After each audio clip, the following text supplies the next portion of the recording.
I'm Paolo of I Run Far here with Kilian Jornet before the 2017 Hardrock 100. How are you, Kilian? Feeling good, and you? All right. It's a beautiful day up here in the San Juan Mountains. Are you happy to be back? Yeah, happy to be back. I was looking. I always enjoy this part of the stage, and it's nice to be here. Nice. First time we met was 8 years ago at the Tahoe Rim Trail. You were this new guy from Spain coming over as part of Kilian's quest. What has the last 8 years been like from you, from just growing from maybe being known in Catalonia or a little bit in Spain to being known around the world? Or that's not what I'm looking for. Like, that's just a consequence probably, but it has been a lot of fun, and on a way, like, it has been racing a lot and enjoying out in the mountains and doing many long races, short races, and just try to learn, like, the last years doing a bit more climbing and more alpinism. And I think what it has been fun is like meeting a lot of different people and like taking a lot of experience on all the different runs and on all the different disciplines I have been practicing. Now, have there been any difficult aspects of that growth in notoriety and fame?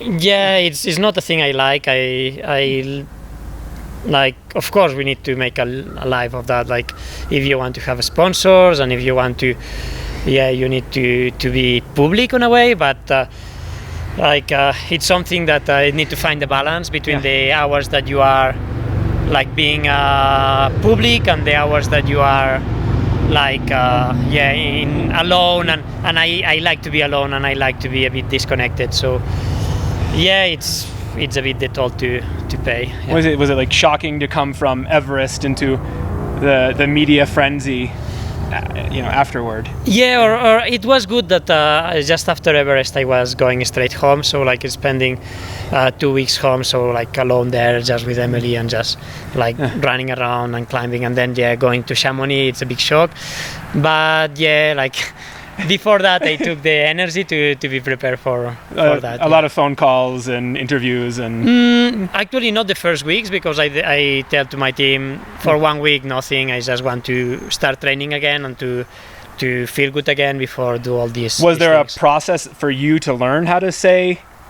no, not right now? I mean, sure. Like at the beginning, like you say yes to everything, and then you don't get time to train, and then you get stressed. And it was like 2009 or 2010, I was not enjoying running, because like going to a race, it was a stress for me, like to meet people and to do things that, like to be in a stress of that. And I wanted to run, but I didn't want to do that. So after that, it's a team that it's working for me, saying, okay, you need to do this and this, but how many days of the year you want to spend for press and how many days.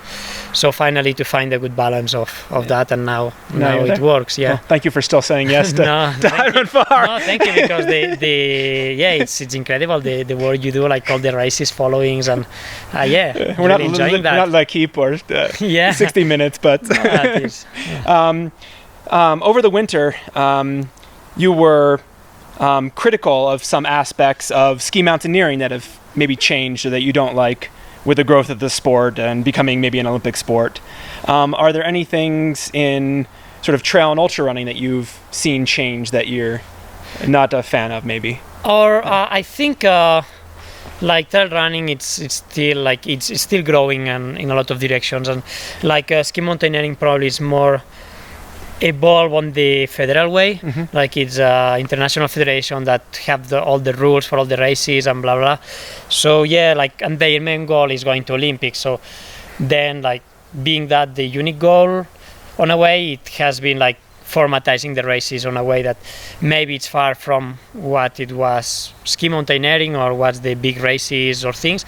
But in trail running, I think it's still the strength of the sport, and it's because it's not a federation behind that wants to go to Olympics or wants to do that it's still keeping like races like Western or Hardrock or UTMB or Zegama or like Sierzinal, so they keep their identity, and I think that's cool. Like if you see like world championships and things like that, it's going on in trail running, but it is not big on terms of like media or in terms of competition. It's good competitors, but it's bigger competitions in these classical races, and that's a cool thing. Yeah, so you wouldn't want to see Hardrock turn into 10 laps of going up Kendall Mountain and back down for spectating. And it will not be Hardrock, and it will not be trail running on a way, because it's, and mostly like long distance, it's a journey. It's like to come here and explore the country, and to know if you are able to travel through these valleys. It's not only performance, but it's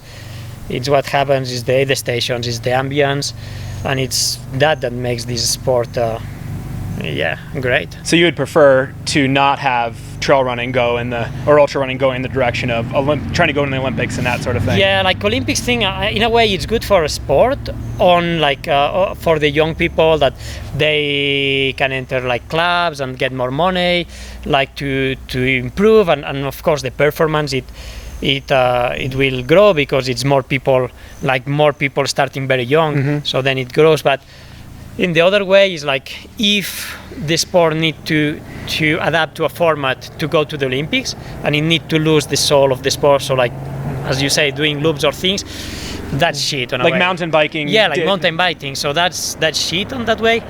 And then on another way is like Olympics, the values of Olympics, like, I don't know if we are there. Like, we like a sport that is like outdoors, and it's because like we enjoy nature and we enjoy a kind of things. And then like when you see like Olympics in Sochi, like they build like all the ski resorts, and after the Olympics, it's a phantom city. Yeah. It's or like when you see like all the problems in Rio de Janeiro. So on that way, it's also like morally, I don't know if it's a good thing. Yeah. Yeah. Are there some positives you see with how the sport has progressed over the last decade? Yeah, I think it has progressed well. Like, it's more well known outside, so it's more people knowing the sport, more people entering to trail running. Then like they discovering more the nature and the outdoors. And another way, like of course, it's more competitive. I think mostly like ultra trail before.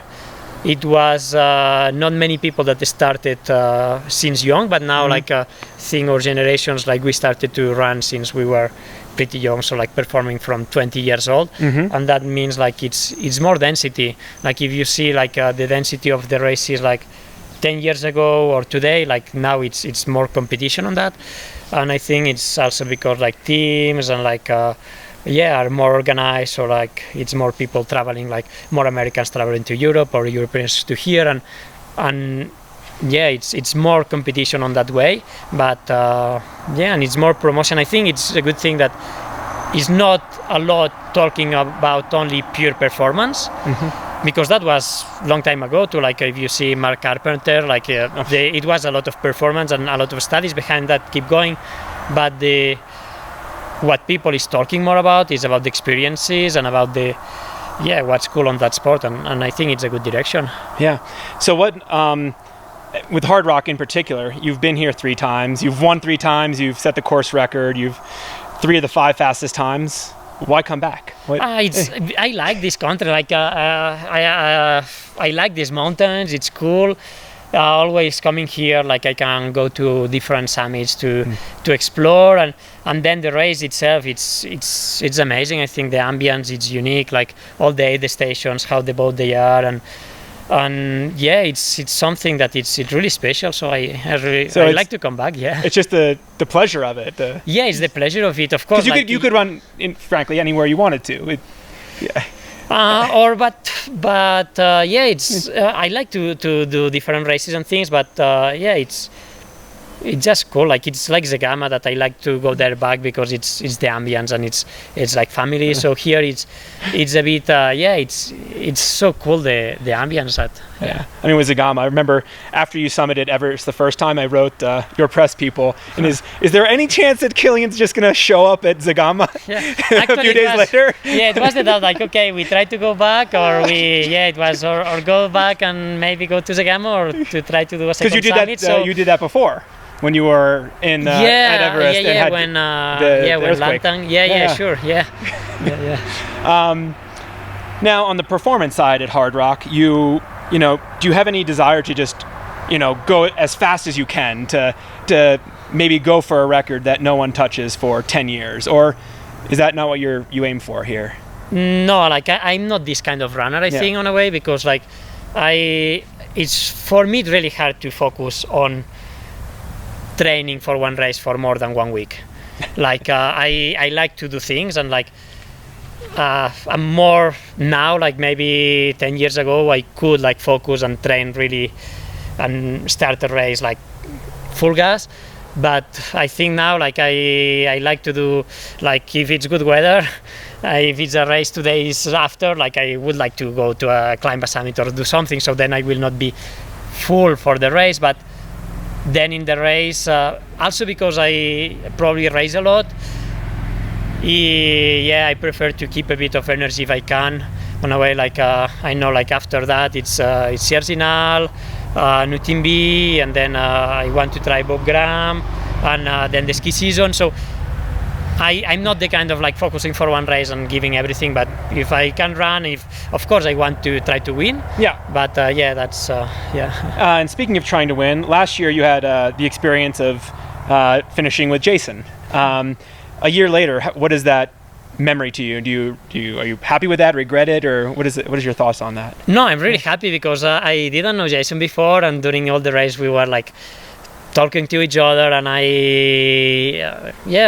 knew him from there, and like we're talking about a lot of things and skiing here, and like just it was nice. And I think that's what's cool, like it's a journey too, and it was a shared journey, so it was I didn't feel the point like to sprint there, like I don't know, it didn't feel right in a way.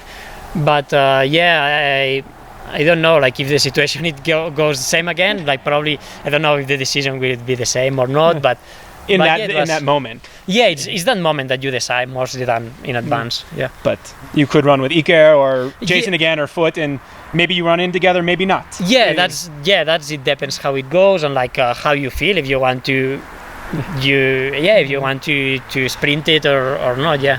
And you mentioned your training, that you don't really focus on anything for more than a week now, and you do so many different things. I mean, you do skimo, and then you do true alpinism, and then you move over to trail running. And this past week you went up Long's Peak on the Front Range, then you were in the Sawatch and hit, I think, La Plata and Elbert, and the Eolius, and then today Engineer, and your longest run of the year was yesterday at 56 kilometers. But that's what I like, and for the moment it works. Like probably like if I wasn't able to perform well, to win races doing these things, then probably I would maybe focus more on training purely, like specific training, or maybe not, I would stop like wanting to perform and doing everything. But for the moment it works. Like I can do well in winter and running and alpinism, probably because the experience of a lot of year running. I can be less focused on things, but then it's complementary to, like, if you see like skiing and running, for sure, like in a way, like if you see Maud Matisse, she was like 4 in the world championship in ski mountaineering in the vertical, and she was winning the European championship in mountain running. So they are two sports that they are complementary. And then like I think alpinism, it gives things, like for example, you are doing stuff that mentally it demands a lot, so then you can come to a race that it can be tough, but it's never that tough. You're not, your life's not in the balance. Your life is not in the balance, or like you feel easy on a way mentally, so it can help on that. And another way it helps running for alpinism, or like for skiing. So I think it's complementary on a way too. I mean, in terms of alpinists, like I remember Uli Steck regularly trail ran. I mean, he started like the last 4 or 5 years. He started to run a lot and do races. Like he did OCC and Eiger Trail. So he was signed up for CCC, I think. Now this weekend, is there anything you're most looking forward to? Or I hope the weather it keeps good. Like it's always hard when it's bad weather, but no, looking for have a nice race. It's a big competition this year too. Like with Jason, you say, I think he has been focusing and preparing well.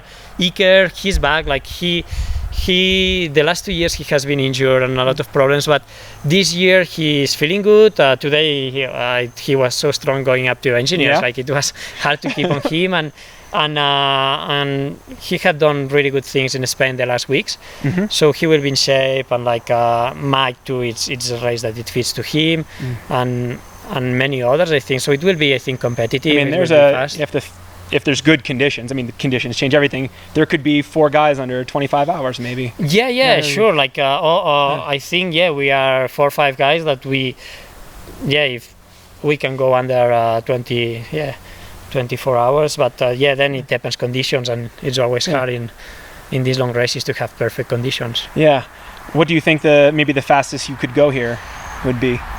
I mean, if it was a good day. And but it never happens. Like it's like it should be like a day with like perfect temperature, not too hot, not too cold, or then not storms, then like a strong field, so people start strong and keep going so it will always like be something, like it will always be a storm or too warm, or like I don't know. So these like theoretically things, it never works. Like, but maybe do you think you can go faster than you did with your course record? Yeah, sure. That year I remember it was a lot of storms. I think I stopped like adding all the aid station stops more than 1 hour.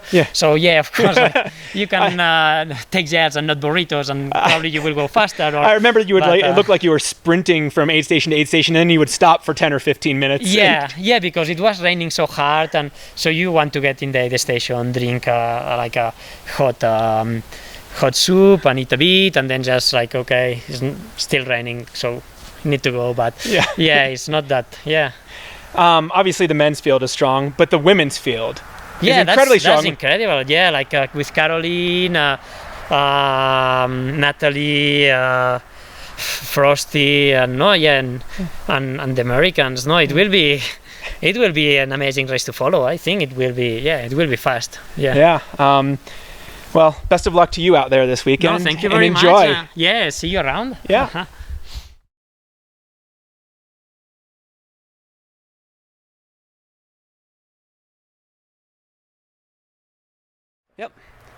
So a bonus question for you, Kilian. A few weeks ago, you climbed Everest twice. How was that? It was cool. No, it's nice. I think it was interesting on the way. Like we wanted to do like completely, finding some compromise. So no communication and no oxygen, of course, or Sherpas or things. So it was really good to know that it was possible with to do acclimatization home and to train home and to be there for a short time. So making like pretty cheap the expedition and making so that was really cool, and it was good. How did you decide to, the first time you had some stomach problems and you made it, but you was not as fast as maybe you wanted. How did you decide to go a second time? Because there's risk. But it was actually the first time I climbed up and I was feeling sick, so it was challenging, like to need to take off the down suite to go to toilet and vomit and that. But then I realized on a way, like, okay, if you are in good shape and prepared, like well acclimatized, it's not that you need to wait for perfect conditions and perfect things to be up there, like. So it's possible, like, it's not the gastro that will kill me. So why not to continue? And then going down, I was thinking, I knew that it was good weather window in 1 week. So I was thinking, okay, if I recover well, maybe it's possible. So the second time it was more to try, Welcome to America. So the second time it was more like to try, okay, it's possible to recover fast, like to do as you are here, like today you climb I don't know, Mount Everest, and the day after you can go to climb Mount Massive, and the week after you can run Hardrock. So to try to put that on Himalayas, that was a bit the goal. So it was interesting. You, in going there, one of your goals was to set a really fast time from the low elevation to the summit. You really didn't do that maybe to your potential. Do you want to go back and do that? Or are you done with Everest? Of course, it's as we said before, like with the potential of races, it's perfect conditions. Yeah. So actually there, the most proud day I am, it was the 15 May that I was doing a training like from the advanced base camp, it's 6.4 to 8.4, and I was climbing these 2,000 meters in 6 hours. So that was really like perfect conditions and like performance in the better. So of course then you can see, okay, then it's possible. I think it's possible to climb Everest like in, I don't know, like 10 to 12 hours from ABC. But then like if for that you need to have like porters on the, or like tents on the way, like to have some food or to have some water. If you need to have like some communication, like to have a radio with you, or if you need to have like fixed ropes, or if you need to use whatever, like I don't want to do that. Yeah. Like I wanted to climb Everest on that way. That was more important than the time. And like I don't want to go back to try to go faster, Okay. but it's many things possible to do in Everest, and it's many ideas. Like, so yeah, maybe I go back to Everest. Maybe you're not another time. done. but not to go fast. But Yeah. yeah, it's other things to do probably. Yeah. What I'm most interested about Everest is did you learn any lessons either in acclimatizing or in doing that are maybe applicable to trail running or to? Yeah, for acclimatizing, I think sure. Like I think the profile of acclimatization we did there, it was perfect. It's a bit hard to explain, but I will publish soon probably. But it's like mostly like the pre-acclimatization home, how to do, and then one time you are in altitude, how to do like activity and rest and activity. Mm-hmm. So that was really interesting. And in another way, like it were really long days, like more than 30 hours days each push. And because the weight you don't want to carry much, like I was drinking only 1 liter of water every push and the food. So it was interesting how the body adapts to this. And I think it's interesting maybe on running, but yeah, it's pretty extreme. Like when you run in mountains here, you always will have water or like a river or something. But yeah, it was interesting on these like physiological things, how far you can go. And you found you could not acclimatize, but adjust in terms of your needs of water and food? Yeah, or water, food, and like sleeping, and like, of course, it's really high, so not much oxygen, so you are a bit like out of control in a way. So it's how to know how far you can go on that. Are you excited to maybe push those limits in the future? Like physiologically, I think it was pretty there. Like pushing more, it's possible, but the risk is very high then, I think. Yeah. Or at least like with the being alone, it's you don't want to go further, I think. But then like technically it's possible to do much more interesting things, or like the experience of that, it gives me a lot of ideas of things to do. Like yeah. And as outdoor athletes, whether we're skiing or alpinism or even trail running, there's danger. How do you manage that risk? Yeah, it's a lot of training for that first. Like the last years, I has been doing a lot of long days, like 10 to 20 or 30 or 40 hours days,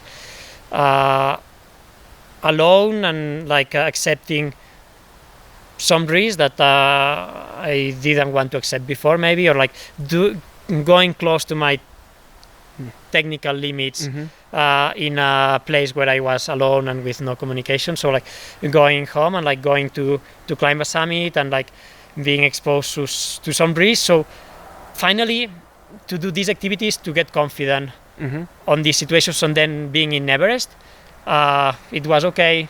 I'm at 8,000 something, it's getting the night, and don't feel stressed, because like it's not the night that will kill you. And feeling only, okay, this thing, I don't have edema, I don't have problems with frostbite, so it's not that will kill me, so I can continue. I'm feeling confident, feeling well on that. So was it pushing the limits in particular areas beforehand, so that you had the confidence on that? And to feel, it's mostly to feel confident and to feel comfortable on situations that normally you are not. So it's No, I guess what is the time when you say, no, this is too much risk, whether it's in running or skiing or alpinism? Yeah, it's always hard because probably sometimes, and it depends of many things. Like, of course, like we have a physiological limit and a technical limit and experience. So if you are adapting too much, then you need to turn around, and that's the 50% of the times.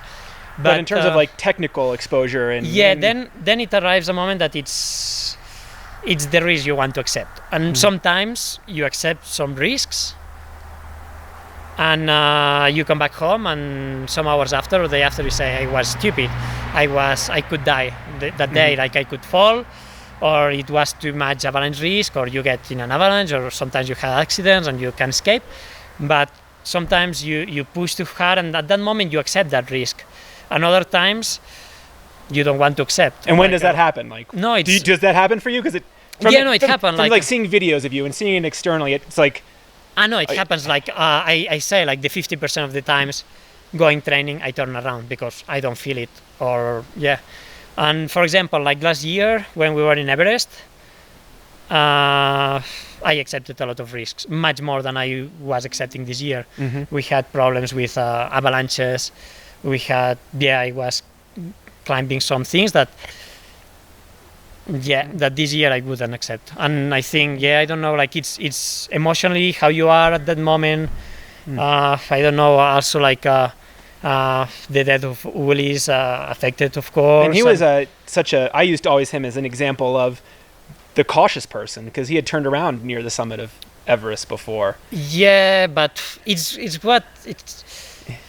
like accidents happen too, then you never know what, like you can die doing a hard thing, but you can die also like you could be going, you could be eager in your room and hit your head. Yeah, no, that's the thing. So like accidents happens, but then also like the risk that you personally want to take, it depends on every day, I think. And why do you think you've become a little more conservative, or take maybe fewer risks this past year than before?